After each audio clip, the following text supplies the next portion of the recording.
Oh man, Jags Chiefs. Oh, you talking about it now? Do you want to do that last? No, Good. I just wasn't mentally prepared. Oh, I've been ready because I don't want to put all my sentiments on Twitter and Facebook and stuff. But Jags Chiefs. Here are my thoughts about it all. Obviously, winnable game. Should have won it. It reminded me of the Jags how they played earlier in the season, not the win streak Jags. It all came back and gave me trauma. The Henney interception drop, that was one of the first plays that could have turned the game around. The Kirk drop on that beautiful Trevor ball. The Engram drop on the screen play where he had all the blockers in front of him and he probably could have ran for a touchdown. The Agnew fumble late in the game. It was all those mistakes if they had just played perfectly like they did. Like everything had to go right just like it did in the Chargers game. We kept saying, how the fuck did we win a game like that? Like with 4 turnovers, 27-0, and we just flipped the script. We needed that exact same thing to happen in this game, and it didn't. So maybe it was punishment for the way we won that game, but I wasn't too mad after the loss. It was a frustrating loss, definitely, because, like, wow, if all of that went right, we beat the Chiefs and we're into the conference championship against Joe Burrow. But I got over it very quickly. I was recovered before Eagles-Giants even kicked off. I had processed it. I was like, it's over. It's okay. We made it this far.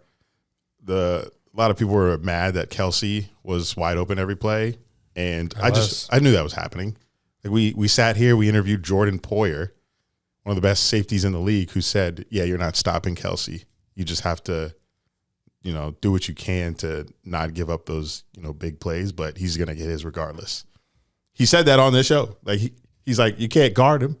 You just got to make sure that they don't get in the end zone. But he's going to regardless. So all the other things that I said that we could have prevented or done better, it doesn't matter what Kelsey did on offense. Like if we executed on all of those plays, the score would have been different. And the fact that we couldn't get any sort of pass rush on a one-legged Mahomes, and if we did, he still completed the pass, that's just a testament to how good he fucking is. And we're just going to have to fix that in the offseason. But definitely a frustrating loss. But the fact that we were even there, I was happy about it. And I got my high the last 2 weeks with Titans and Chargers. Coming into this game, I was like, whatever happens, I'm good, man. I got my serotonin from this season. But it would have been great to get it, but it is what it is. If this game happened in 2024, I would still be, we probably wouldn't be recording right now. Like if we got to the divisional round next year and lose to Mahomes, who was on one leg, Henney came in, drove on us, I wouldn't be able to sleep. But the fact that we did this and got this far with 2 rookie linebackers, a rookie pass rusher who doesn't know how to rush the passer, a rookie center, 4 brand new offensive weapons, a quarterback coming off of into his second season after the Urban Meyer thing, like 7 touchdowns, 12 interceptions, probably worse than that, and almost making the AFC Championship game. That's fine with me. Next year we can't lose to Mahomes. If we get a gift of Mahomes on one leg, barely able to move, and we in our pass rush struggles, like we were able to rush a passer before he got injured, and he still was throwing dimes while people were hanging on him. Mm-hmm. Insane. And then after he gets injured, we can't even sniff him. We don't get close to him. And he can't even walk. Yeah. He's limping. He's not even able to throw a pass to the flat to a running back because he can't plant his foot. Mm-hmm. When he got hurt, I was like, oh my God, we're winning. We're going on. And if we're not able to beat them with the situation that they put themselves in or we put them in, then we didn't deserve to win. Right. And we definitely didn't. That's how I accepted it. Like if we can't, what are we going to do against Joe Burrow? Like Joe Burrow is going to cook us. So I guess that's why my acceptance, why I was able to accept the game sooner than like I did the Jags-Patriots game. I wasn't healed for weeks. Right. But still not.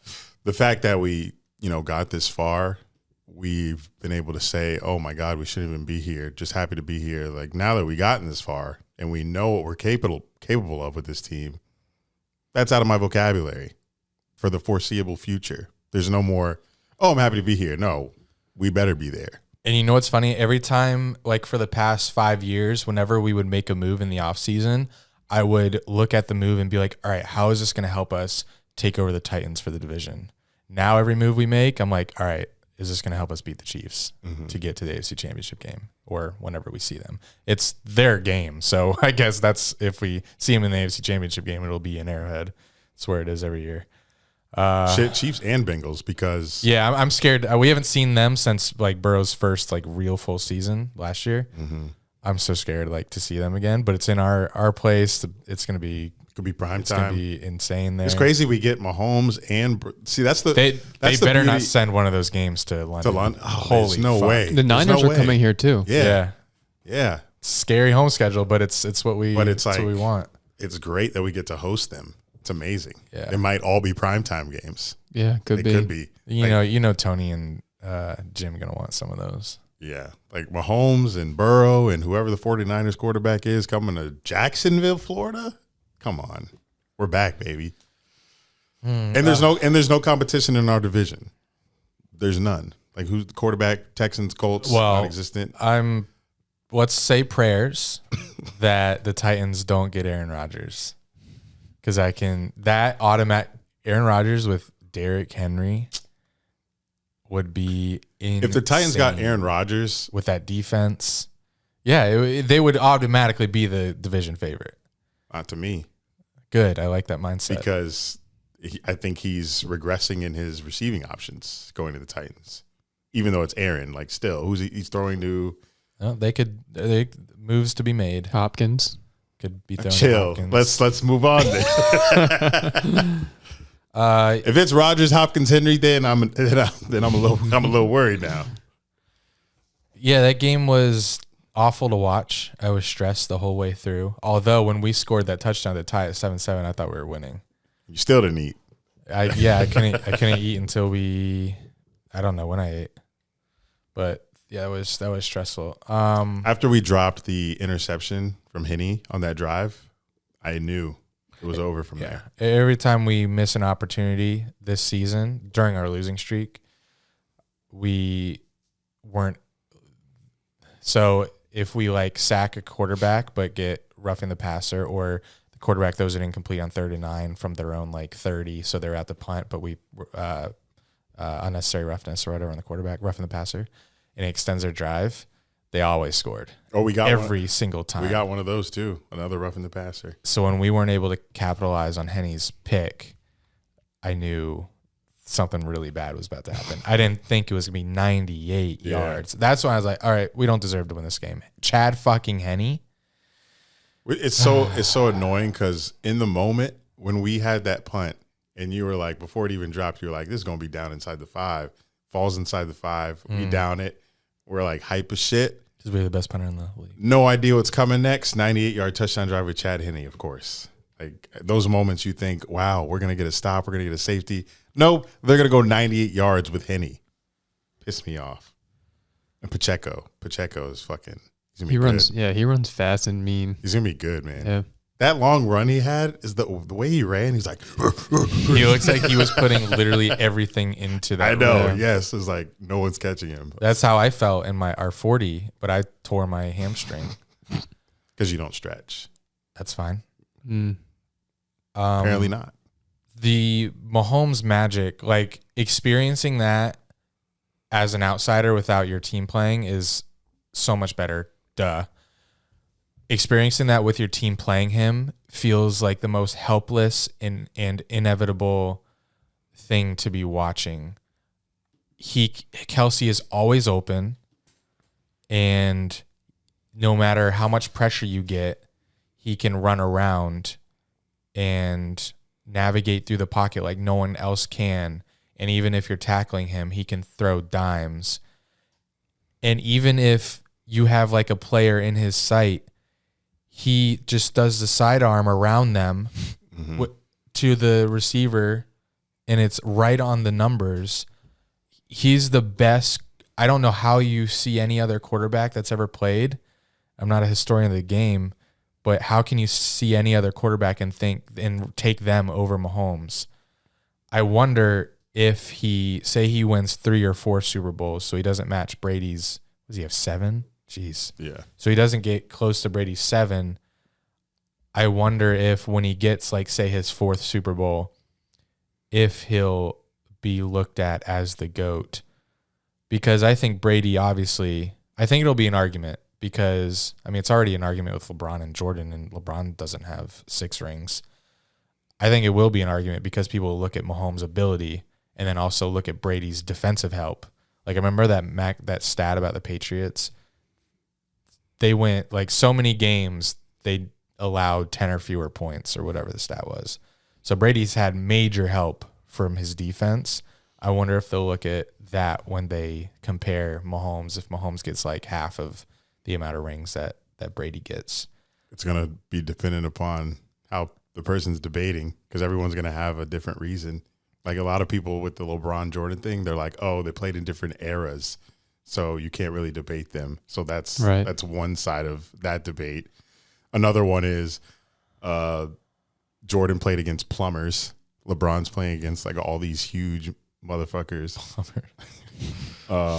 Like because in some of the stills you see of Jordan, he's like playing against like dudes that were in college for like aerospace engineering, and it looked like you just grabbed anybody off the street back then and put them in the NBA, other than the greats, obviously. But to your point, yes, I think that who knows? Maybe even people will talk about Burrow.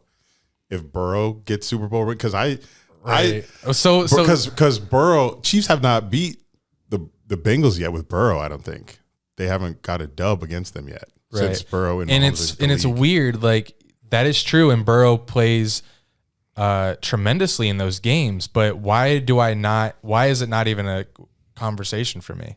Like I don't even think Burrow twice. Is better than Mahomes. I never even think twice about it. It's because like what you said earlier about Mahomes, the way he does everything, the way he does. Right. While the sidearm. Like Burrow is like a Burrow makes it look so easy that's like not impressive. Right. Yeah, it's like a boring efficiency. Yeah. Mahomes is like the flashy, like LeBron, and Burrow's like Jordan. He's just fundamental, but it's insane.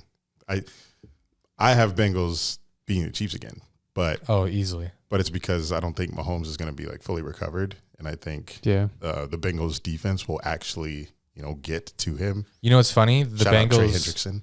The Bengals, they rushed Allen really well, but they were like at the bottom 4th of the league in sacks this year. They only had like 30-something. Jags had like 36. Wow. I was shocked when I saw that after seeing how good they were rushing Josh Allen. So I don't know how they turned it on like they did. I was hoping we were able to Saturday. Yeah, but Mahomes is great, man. He's been to 5 or 6. This is his fifth consecutive AFC championship. Ever since he was a starter in 18, and they've all been in Arrowhead. I don't think the first one was. He's never played a road playoff game. Oh, okay. Which is insane. Yeah, because he's also won 6 straight AFC West titles, and the record's always like 13 win, 14 win. Yeah. Crazy. Thoughts on the game? You guys covered it. The season as a whole, I've been telling you guys that when you were so nervous, I just try to reiterate you should be happy to be here. Expectations were far exceeded. In this game particularly, as soon as Mahomes got hurt, I said to you guys that they should just blitz him every play because he can't move. And did you share the stat after the game? I didn't share it, but I know one you're talking about how we blitzed less after he got hurt. I don't know if the percentages are right, but I want to say the Jags blitzed on like 54% of plays prior to Mahomes getting hurt, and then after they only blitzed on like 16%, which is crazy. Like, why did it at least stay consistent? Why drop so much when the quarterback is visibly hampered? There's some things in that game that made me think I could be defensive coordinator. Right. Like a defensive coordinator doesn't seem like that hard of a job. If you see that stat, like the common knowledge would be, okay, let's blitz him more. Let's get him off his spot because he literally can't move. And maybe let's change some things up when it comes to guarding Kelsey. Let's make someone else beat us. Force them to force the ball to someone else to beat us. Let's not let Kelsey get 15 catches. You'd almost think it should be opposite. Like Mahomes, I believe, is at his best when you do rush him and he can improvise, and that just because he can escape a pass rush easily, and then there's stuff open down the field if you're sending more guys at him. But I guess they went into it deciding to blitz more, and yeah, I don't know. That is crazy, but yeah, because I don't know what the fuck they were looking at because he visibly could not even like walk. Right, like even handoffs. When he was handing it off, he was limping, giving it to Pacheco or whoever. I was watching saying, if we do the right things, we're winning this game. He can't move. All we had to do was rush him. All we had to do was get off our blocks, hits on him. Like every drive. I was like, we didn't deserve to win. He would have got so much more uncomfortable than he already was if we could have done that. If our pass rushers weren't able to sniff Mahomes, don't deserve to win that game. But I'm excited for the Jags offseason. I'm interested what they're going to do because I think they could add a lot of defensive help, and that could really put them over the edge to be amongst the Chiefs, Bills, Bengals conversation. Maybe we're Von Miller's next team. He's a Super Bowl. I don't know if excited is a word for me. I'm a little nervous. I guess that's fair to be nervous about how we're gonna handle personnel. Well, I think offseason. You already have a free agent addition in Ridley. That helps a lot. That should ease your nerves a little bit. It doesn't because I haven't really seen him in a while. That's fair. So until I see like footage of him running, I'm not going to be all in on the guy. I got to see him. Right. Name sounds great though. Sounds great. Right. Calvin Ridley, Trevor Lawrence sounds great. Engram, I'm interested to see if he's going to come back. Maybe they could draft a tight end in the first rounds. Maybe they could. I would be in favor of them going for just defensive help because I think and I would imagine you guys agree that's their biggest weakness. The offense is... What else forced us to struggle versus the Chiefs? Like, it feels like the first time we played the Chiefs, and then this time, it was so hard. It was the front. We have to block Chris Jones and company better. I think we need to improve the interior. But I don't know what... I guess speed on the outside. We don't really have receivers that can really win on the outside. That would help, which is what Ridley does. Yeah. But I do see a lot of I see a lot of mocks for Michael Mayer. The Notre Dame tight end. But all things for me, I feel like why wouldn't we re-sign Engram? He had his best career with us. Just because money. I mean, he signed up for $9 million. I imagine that's gonna go up, and he's not gonna take another 1 year deal. It's gonna be a multi-year. I don't know. It could be like 13 million, like 3 for $39 million. That's just a lot. Maybe he gives us the Trevor Lawrence, Doug Peterson discount. He did say today that there's nowhere else he'd rather be. Yeah. He could do that. He wants to be here, so I feel like they're going to try to come up with a deal for him. And he was very valuable to our team on offense this year. I also think that Engram, he should get credit. He showed an improvement this year, but crazy improvement. It could be more system. Like Peterson loves his tight ends. He'd used a lot of 2 tight ends, 12 personnel in the Eagles with Goddard and Ertz. I mean, that's when Ertz had 130 receptions in 2018. So if they do let Engram walk, they draft a tight end. That tight end's that's a fantasy sleeper you should go for. Well, possibly. Because Doug Peterson just loves utilizing tight ends in the offense, and we saw it this year with Engram. Mm-hmm. Yes. I'm trying to find out if he was just a system tight end this year. How do you find that out? I'm going specifically to his drops because I believe that is an improvement that he made significant headway on. But will I be able to? Will it show? That's a tough stat to find. It is. But I don't think it's tough for him to improve in his drops. He had so many last year and the year prior. Yes, that was the joke going into us signing him. Was Oh, good wow. luck with him. Right. Career numbers with us. He had a pretty good first year in the league. He did. And Wow. I think he was injured a little bit. Arguably better than this year. He had fewer catches, but he had 722 yards. I was going to guess. 722 yards and 6 touchdowns. I was going to guess 660 and 9. Ooh. And this year it's 766 and 4 touchdowns.